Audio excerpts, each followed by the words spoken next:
Welcome to Building Your Leader Brand. Today on the show, Bob is speaking with Linda Ugelow. You don't have to watch yourself back. You don't. You can just put out content. However, if you can watch yourself on video without cringing, you have the possibility to grow in your self-expression that much more rapidly because you're not looking for fault anymore. You're looking for what you like and appreciating yourself, which is encouraging. And then the things that you may want to change, it doesn't have that edge of criticism about it, but rather curiosity.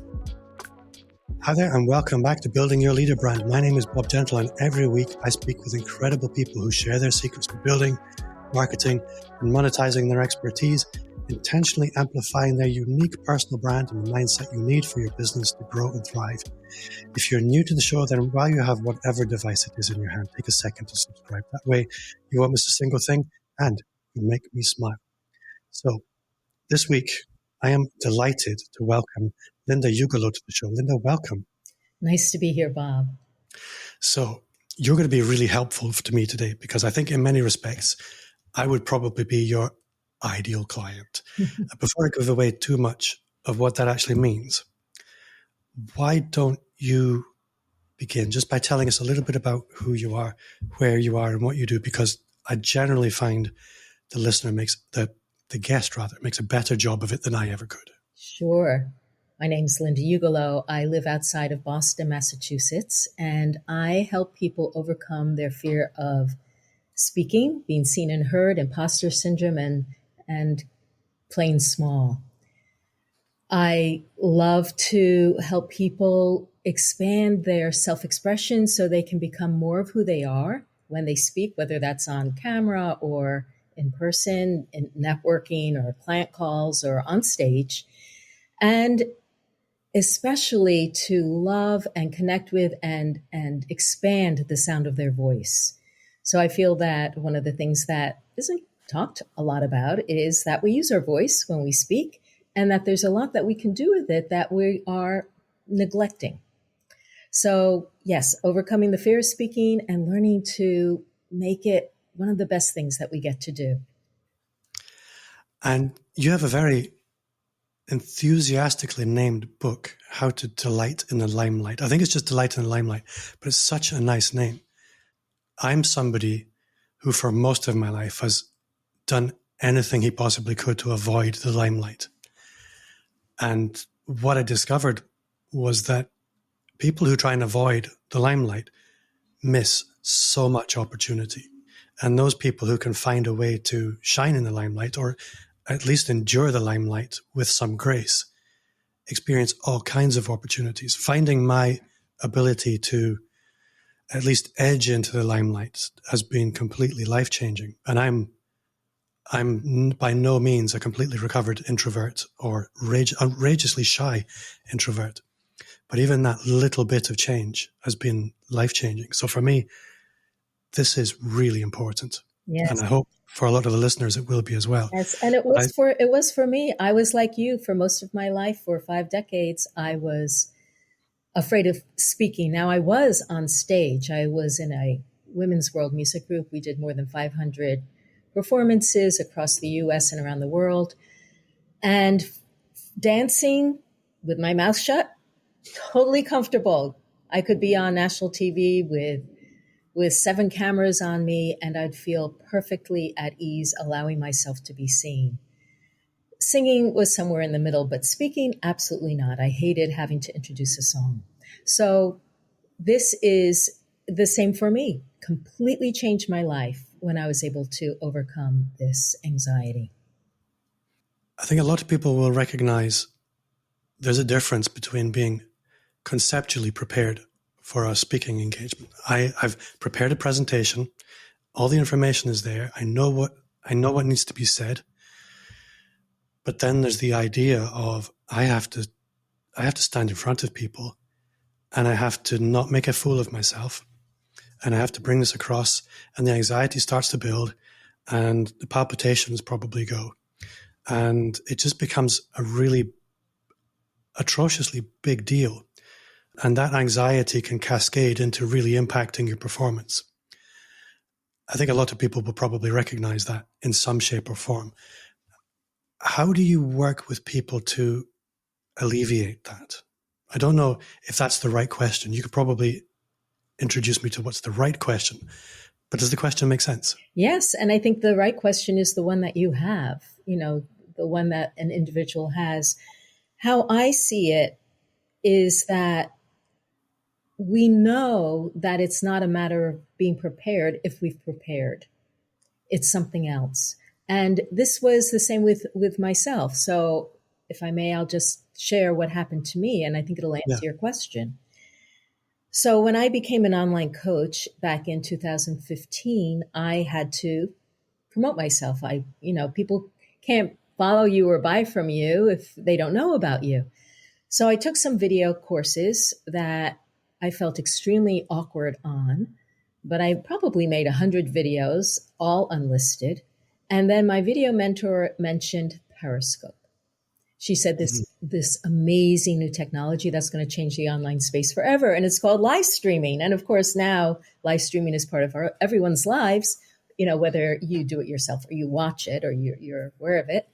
And I thought, I'm going to do this. And all the marketing gurus said, you got to get out there every day to build your following. And even though I was terrified, the racing heart, hyperventilating, felt like I was leaving my body, I figured after a few weeks, I would feel comfortable because with experience comes confidence, right?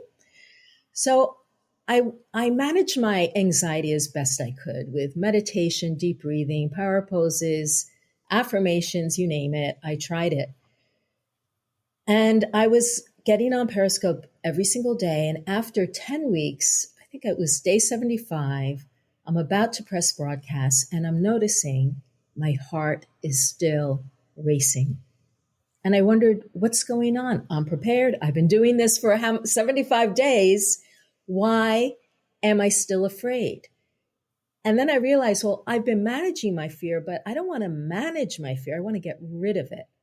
And I decided that's what I was going to figure out how to do.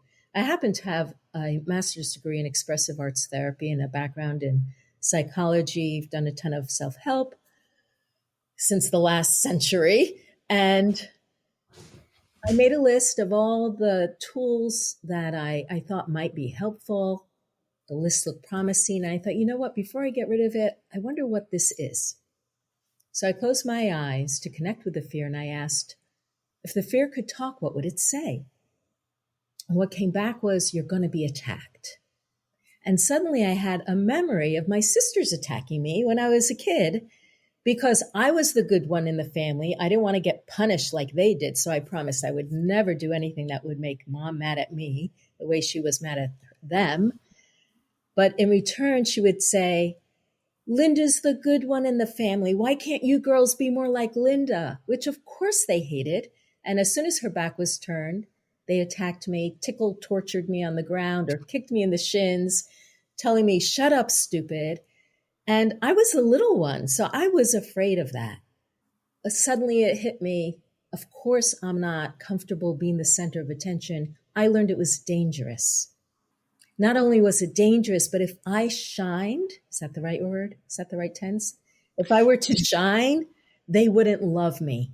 I would lose their love. I went, oh my gosh, maybe this is what the fear speaking is all about. Not to do with the present tense, but to do with the past tense. And then I started to investigate other things that happened to me, times that I was bullied or ignored or rejected or mean comments were made or mistakes, when I was in class and I didn't know the answer and how stressful that was, feeling like I was wrong and kids laughing or all these little traumas and big traumas that happened that all kind of glommed together and created this wall of resistance to speaking up because all of these things that reinforced the idea that people weren't interested in what I had to say, or I was going to be hurt in some way, or I was going to look foolish, or I was going to be disliked, all these worries that we have. And I thought, gosh, I had no idea I had so much stuff in my background. I always considered myself pretty well adjusted. I was friends with my sisters by this point.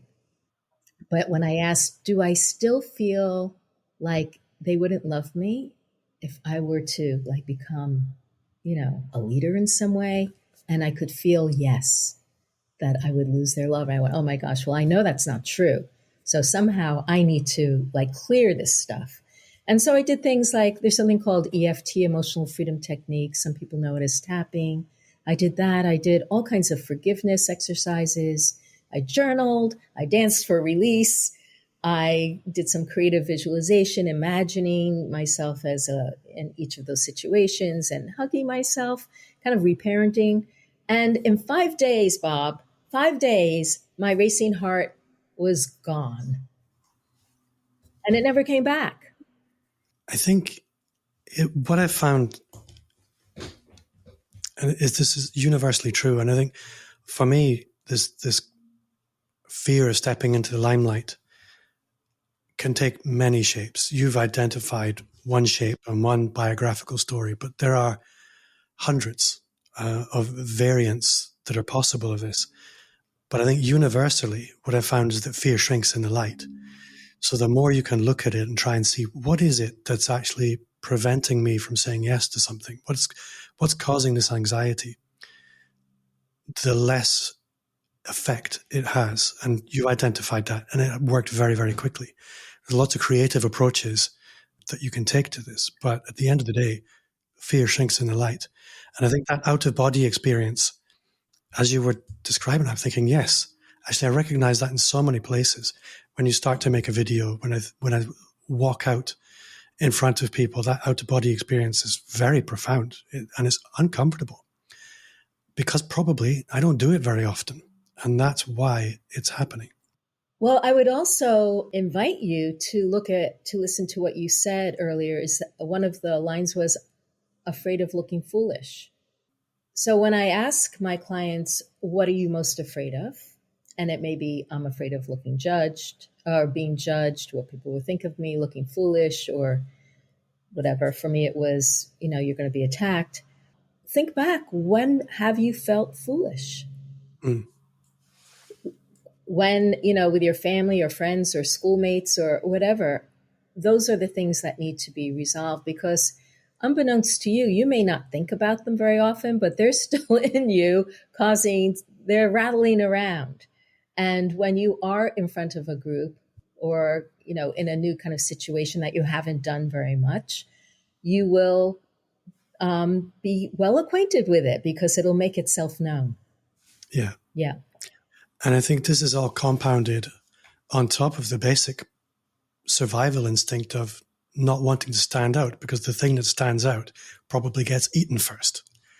That's not the case anymore, but we all have to battle against that. There's no escaping it. Yes. Well, I actually, I wondered that when I first had my, revelation of you're going to be attacked. I thought, oh, is this like this being chased on the Serengeti? Or is it my personal life? And I thought, I have plenty in my personal life. I don't need to go back to the Serengeti. And I think that's, maybe people think, oh, I don't want to go back into unpleasant parts of my life. But the thing is, it actually doesn't take all that much. I'm not talking about 12 years of therapy. A bit of journaling, forgiveness, and attention just to what we want to do is we want to change our relationship to those past memories, give them a little air and light, and probably a new way of looking at it that, so when we're young, we may blame others. We may think that there's something wrong with us because, my mom said those things. I took it, upon myself and I felt afraid of my sisters, but really mom had no way she didn't have the resources or the skills to do mothering better. And my sisters didn't know how to do sibling better. We all were kind of like a victim of having the resources we had, which were limited. So when we bring that awareness to these experiences, it's much easier to forgive and to bring a sense of compassion. And all of a sudden, those things that might have been kind of activated inside us are no longer activated because we surround it and melt it. We melt it away with compassion. So your book is called Delight in the Limelight. and not simply Overcome show your up. fear. Yeah. So I think there's one thing, becoming comfortable. Okay, I'm here now. And how do we move from, okay, I'm here now and it doesn't hurt anymore, to elevating that to delighting? Yes. You mentioned finding ways to use your voice. And I think I'm pretty much in the stage now where I'm okay with showing up. Mm. How do I take it to the next level? Yes. Well, even before the voice, I would say there is presence. And one of the first programs I ever taught was making friends with a lens, because I discovered that we can say, oh, yeah, turn on the camera, but then you're expected to talk. And there's actually a lot that happens or that can happen before you even speak that we want to be able to make automatic. For instance, if you want to feel relaxed on camera, practice feeling relaxed on camera. You don't have to say a word. You can just turn on the camera. And well, actually, and when I teach this with my clients and students, I do have them narrate what they're doing. So they'll say, okay, I'm going to turn on the camera, closing my eyes, noticing my shoulders, feeling my breath go in and out. And they kind of narrate a process of connecting with themselves while they're on camera. And you would think that this is like a boring thing for other people to watch. But when we post these and we make a comment of something we like and appreciate about it, it's amazing how compelling it is to see someone just connecting to themselves or relaxing in front of the camera. We do it with eyes closed and we do it with eyes open. Then we make friends with a lens, because people think, oh God, it's the lens and someone's watching me. This lens is amazing. This is a piece of technology that allows us to talk to people who aren't in the room with us, to connect with our loved ones, as well as to share a message.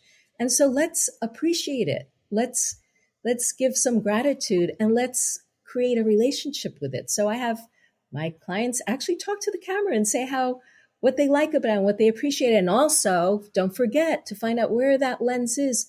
Put your finger up there, because a lot of people don't even know where it is because it's kind of dark and hidden.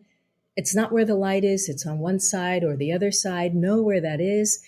And then to even take time to receive the positive energy that you imagine is on the other side. And you may as well use your imagination for the best rather than for the worst. So don't imagine people on the other side who are going to be criticizing you, but imagine the people who are there with eagerness to hear what you have to say and who are happy to see you, and receive that. Like, practice taking that in. When you make that a regular routine, then when you open your mouth, you connect with yourself, you connect with your lens, you receive that good energy, you feel gratitude for those people, then you're in a place of kind of like a higher vibration. You're more open-hearted. You're more enthusiastic. You feel like, oh yes, these people are holding space for me so that I get a chance to say what I want to say. I think for me, I listen to that, and what I'm hearing is that that's a very public process. And I can imagine for some people that's quite painful. Then do it on your own. Well, yes, this is where I was going to come next. You and I were talking about earlier my own process of becoming comfortable with the camera, which was much nerdier than yours. Anybody who's watched Star Trek, and if you regularly watch Star Trek, we can be friends. But there's this whole idea of the captain's log. Every day the captain has to make a little video log entry. So I did this for about a week on a camera. I just put it on a shelf, hit record, 5 minutes just rambling whatever's happening during the day. And by the end of that week, talking to the camera didn't feel weird anymore. And I think this is what a lot of people put this fear of camera into one big lump, when actually there's lots of different stages that are triggering anxiety. So if we can remove the anxiety of talking to the camera, the next thing we have to worry about is posting it. That's a functionally different thing. It's actually much easier to deal with. And something else you mentioned, which I think is important to recognize, is that we're only one part of the equation when it comes to speaking or being visible in any way. The other people who are on the other side of the lens or on the other side of a room are much more important. And we spend all our time worrying about what happens if they don't like me. But what we never give any thought to is what happens if they like me. And this is just as equally likely. For me, the biggest game changer came when I realized 1/3 of people are probably not going to like me.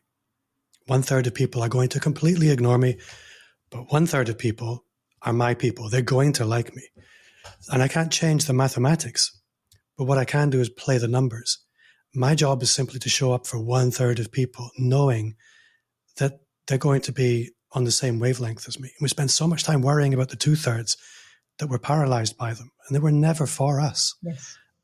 For me, that was I liberating. totally agree. And it's such a game changer. I don't know where I learned that everyone should like me in order for me to be valuable. But I think that there is a message out there about it, which is kind of silly because there's nobody who everybody likes. I mean, even God. I mean, the notion of God or Oprah Winfrey. I mean, not everybody is a fan. So why should we expect that as well? Plus, we want to have the freedom to be more drawn to some people than other people. So let's just allow that to be, that we aren't for everyone. We don't need everybody, and probably we don't really want everybody. We just want the people who need to hear what we have to say or who resonate with us as people. Yeah, it's a beautiful thing. So I think what would be useful is to understand a little bit about what your process is, how you go from a first encounter with somebody through the transformation and bringing them to the point where they feel quite free in their visibility, and more importantly, the impact that maybe has had on some of your clients, just to get a picture of what's the transformation. Yes, for sure. When I first work with somebody, first of all, I do private work and I also have a group program. So some people prefer one or the other for time, money, or just style reasons. I always begin with investigating what went on. I call this Reveal and Heal. It's the first part of what I've named my Inner Freedom Framework. It has 3 parts. The first is to reveal and heal. Let's find out what experiences might have occurred that led to you feeling less confident.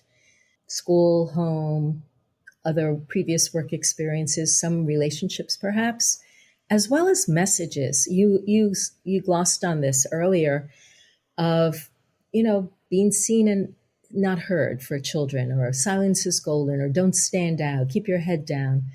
These kinds of messages that we get either from family or from the media or from books, can impact us. And we don't realize that we might absorb something and kind of take it in, and then not realizing that it's keeping us from interacting in a particular part of, a need in our life, in our visibility. So we're looking at that. And once we have figured these things out, we don't have to figure all of them out first, but as we figure them out, it's important to not just know what they are, but to handle them in some way, to address them in some way that I described earlier, so that they're no longer activated. So that's the first part. The second part is restoring a sense of safety, because you may be worried about what other people think, but we may be worried about what other people think, but we can tend to be our worst, harshest critics. So that's where, watching ourselves on video without cringing can be really important, because yes, you don't have to watch yourself back. You don't. You can just put out content. However, if you can watch yourself on video without cringing, you have the possibility to grow in your self-expression that much more rapidly, because you're not looking for fault anymore. You're looking for what you like and appreciating yourself, which is encouraging. And then the things that you may want to change, it doesn't have that edge of criticism about it, but rather curiosity. And that's key for watching yourself without cringing, is to bring a sense to switch from criticism to curiosity. And then the things that we can't change, well, that's good for us to learn to accept and honor. For instance, the way we look. I had a lot of hangups about the way I looked because my mom criticized me. She thought I should get a nose job and I should have a mole removed, and my teeth looked ugly when I smelled. So I never felt comfortable smiling until age 35, when someone said, Linda, you've got a beautiful smile. Just let yourself smile. Because I was afraid to smile and show this ugly tooth. It's like, really? Is that really important in life? So this is stuff that we need to get out of the way, because if you want to build your brand, if you want to be visible, if you want to get your thoughts out there, if you want to be a leader, you don't want these things holding us back. I mean, it's we're adults now. Let's take care of them, clear them away so that you can feel free to put yourself out there and do the work that you're meant to do. Okay, so that was 1, 2, yes, the self-criticism, we've got to change.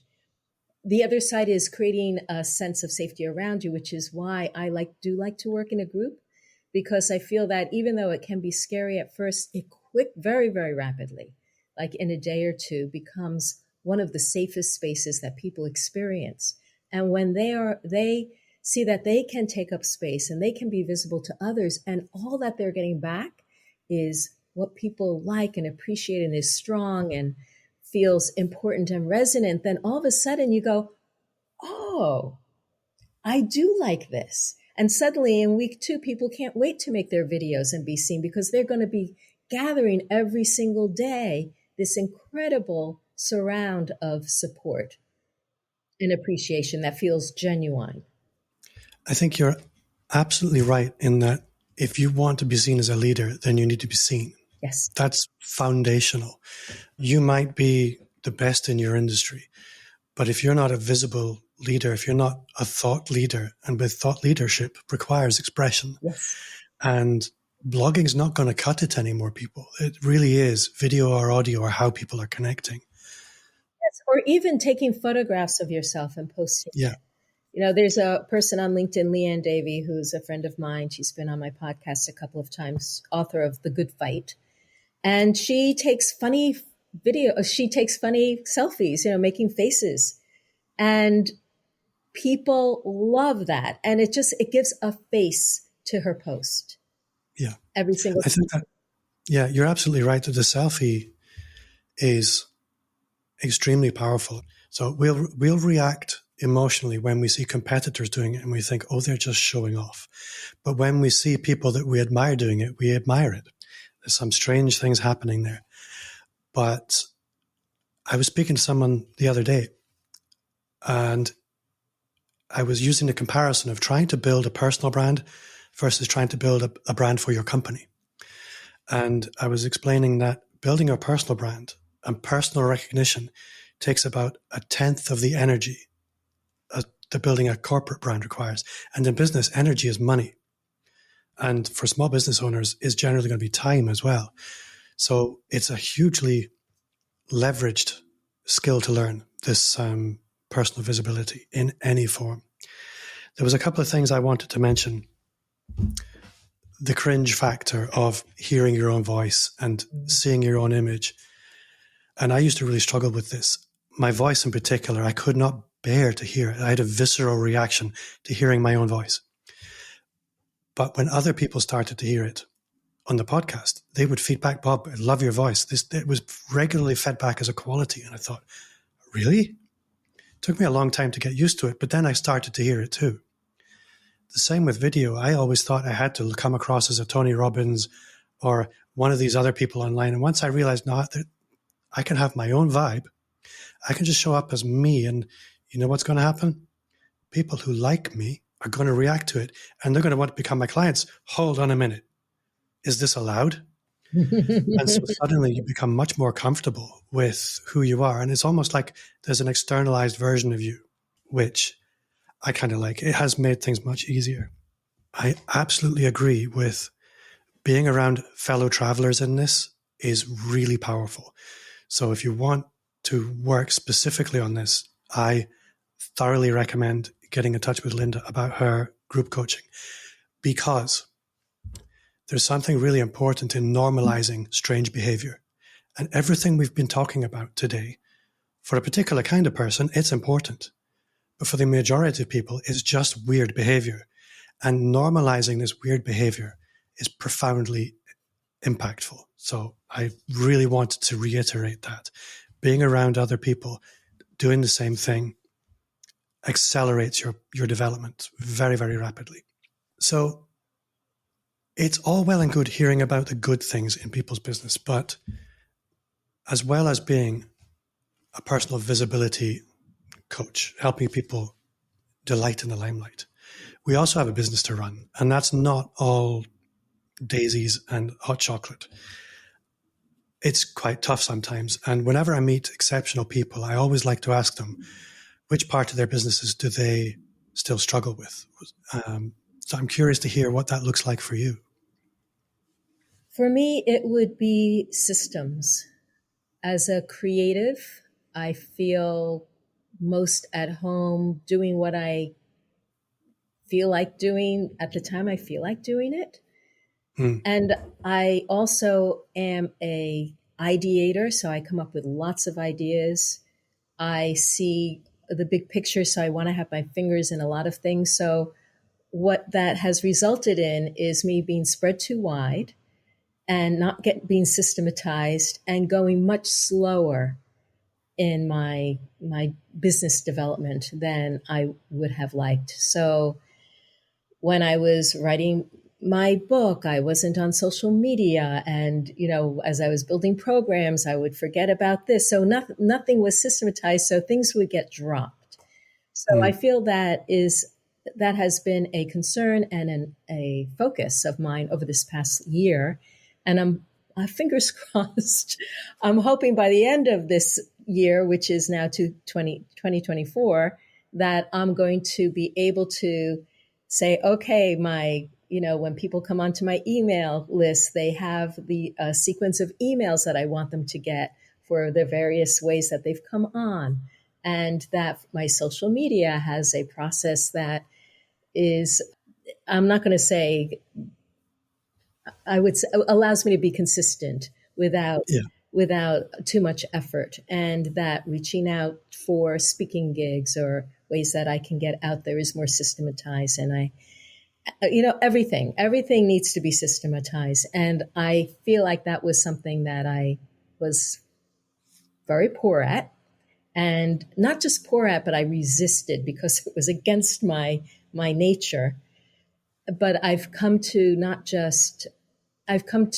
appreciate it and embrace it and be eager for it, because I see how it's going to free me up to do all these other ideas that come to me regularly that I've been putting on hold because I don't dare. Everything we do comes with responsibility. Everything we decide, if we want to write a book, if we want to start a podcast, if we want to write articles or whatever, everything takes our energy and time. So if we're going to be able to put ourselves into these different areas of business, we need to have a way of making it feel like it fits into our life in an easy enough way. I absolutely identify with a lot of that. And one thing that really helped me was not so much thinking in terms of systems, but in terms of frameworks. Mike Vardy, I was on the podcast once. He's somebody who I always look to when I'm trying to figure out my productivity processes. And he had this phrase that he used, which was, frameworks foster freedom. And I think for a creative person, that's really important, that we don't want to have too much rigidity, but we do want to have some rails to run on. And it creates a container for that creativity. So we don't spray things all over the place, but we know all this energy has to go into this space. I find that a really useful way of looking at things. But yeah, you're absolutely right. As a creative person, having some rails to run on allows that energy to be focused and get much better results. So I'm excited to see what that brings. If people want to connect with you, if they want to go deeper with you, what's the best way they can do that? I know you mentioned something to me earlier on about, I wrote it down, the speaker prep checklist. Yes. Yes. If you want to feel more delighted to be in the limelight, I recommend that you prepare yourself with more than just what you want to say, but to warm up your voice and your body and put your mind in the right place so that you show up with all your engines running, humming. So this speaker preparation checklist is all the things that I use and I recommend to be focused and energized and ready to go. So you can get that at lindaugelow.com. That's UGELOW.com/rituals. And there will be a link to that in the show notes for anybody who is spelling impaired like me. Well, I have a speaking gig in 2 weeks, and I have another one at the beginning of the new year. So I will be downloading that. If people want to connect with you on social media, where do you enjoy hanging out the most? TikTok, trying to get more on LinkedIn. Yes, if you like LinkedIn, follow me there. Facebook, I still use Facebook. I don't know. It's kind of like home base, I think. Shows my age. Not really. Facebook is very current. It's kind of, I like on Facebook, it's like the phone book these days. Everybody has a phone on there. We don't have a house phone anymore. But up until very recently, everyone had a house phone. Facebook is the house phone. Yes. Yes. Before I let you go, I need to ask you one question. What's one thing you do now that you wish you'd started 5 years ago? I think it's more an attitude, which is, I wish that I had realized 8 years ago that what I was attempting to do was a 10-year project rather than a 3-year project. I wish I gave myself a longer view, and then I would feel more relaxed and accepting of my rate of growth. And because I had a big ambition and it took, I feel like there's so many things I've accomplished and I'm so grateful. Having a book has been amazing. Being a speaker has been amazing. Something I would never have thought of, that I could do 10 years ago. And yet I know that there was a recurrent self-criticism there of, Linda, you are so slow. And it just occurred to me in this past year, oh, well, this was really a 10-year project, not a 3-year project. I would have been able to relax back into that and just enjoy the ride. I think that's a really good answer. Well, Linda, thank you very much for your time. All the links that you mentioned will be in the show notes. They'll also be on the webpage that accompanies this episode. So if you did manage to write that down, you will get it there. That does bring us to the end of another episode. Thank you at home for listening. Thank you, Linda, for joining me. And if you did enjoy the show, then I would gently encourage you to leave a 5-star review wherever you listen to podcasts. And you can pause and do that now, but don't. If you did enjoy the show, then you will love the Personal Brand Business Roadmap. It's 50 pages of everything you need to start, scale, or fix your expert business, 100% free as a gift from me. Just click the link in the show notes or visit amplifyme.agency/roadmap. Thanks again for listening, and I'll see you next week. And Linda, thank you so much. Thank you, Bob.